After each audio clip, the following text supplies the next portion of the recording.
him a little bit higher. Let's talk about someone that Jacob has a little bit higher.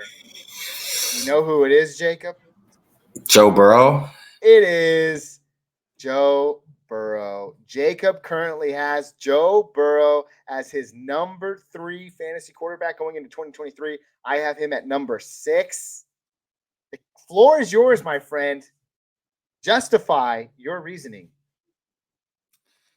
So I know he's a little banged up right now, and we don't have we don't know how that's going to all play out. But I'm operating as if that never happened and he's fully healthy. Okay, that's how I ranked him. That being said, there's a reason why they call him Joe Burr. All right, he is he is the most poised quarterback like in the league, honestly. And I even say that more than Mahomes. Mahomes looks stressed sometimes, but the thing is, Mahomes is much better than Burrow. Like Mahomes is the best quarterback in the league. There's no question about that. But to me, Burrow is just so relaxed back there. He's definitely got the most swag of any quarterback in the league. I mean, there's some challengers out there. Jalen Hurts is definitely one, but I just love his style, his personality, the way he carries himself. That doesn't mean anything really when it comes to his playing abilities, but I mean it kind of does because it shows his confidence, right? And I think what plays into his confidence is that he has one of his best friends, his longtime teammate Jamar Chase, playing there with him. One of the arguably, top 3 NFL wide receiver, maybe top 5 NFL wide receiver. But the thing is, their connection is something that even like most of the players that are a top 5 quarterback and a top 5 wide receiver don't have. I mean, you could say Jalen Hurts and AJ Brown kind of have a little bit of that, but it's not like, I don't think Josh Allen and Stephon Diggs are best friends, not from what I've heard.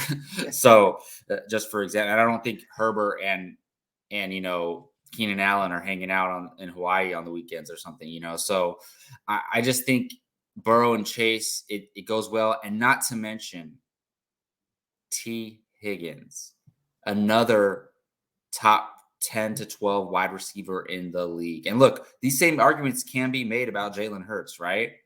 And the thing is, and you could argue about Jalen Hurts having the rushing, and Jalen Hurts improved as a passer.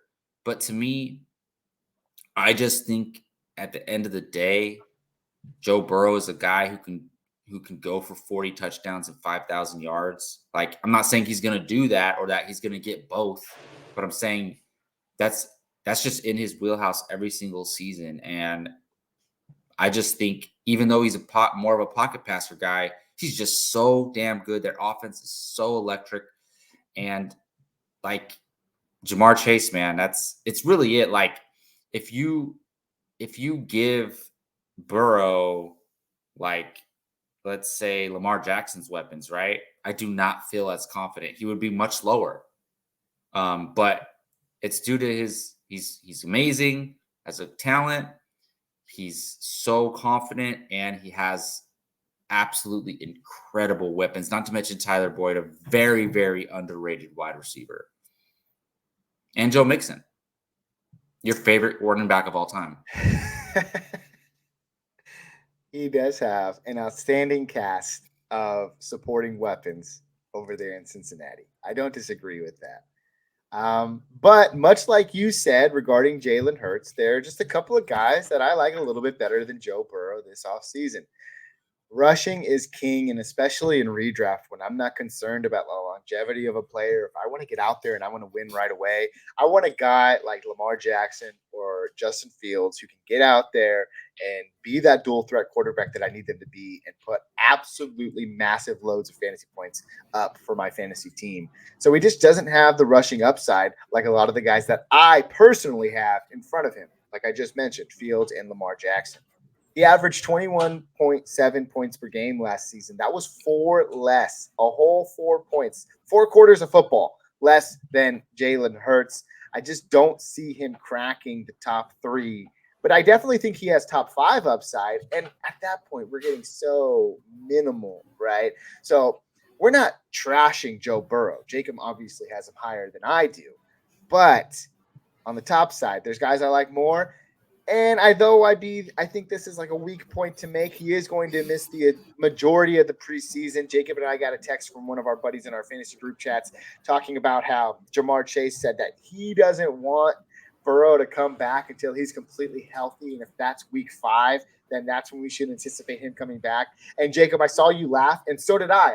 When I read that, I was like, oh my God, this is just a joke. But then I actually looked it up, and they're actually saying, like, if he comes back by week 1, it could be too early. So obviously we're not speculating anything about that today. We're just observing pure talent from a fantasy standpoint. And there's just a few guys that I like a little bit more than him. So Jacob, I truly respect your decision here. It wasn't like Jalen Hurts and the Eagles making the Super Bowl. I'm not going to say that's disgusting. I hate it. I'm never going to talk to you again. Jacob has no holds barred. Hold on. That was the anger face when he wants that to. Was NFL related, okay? Not fantasy related. Okay. I'll take it. Let us know your thoughts on Joe Burrow. What do you think? Is he a top 5 fantasy quarterback like Jacob suggests, or just outside like I do? Let us know your thoughts. And as always, we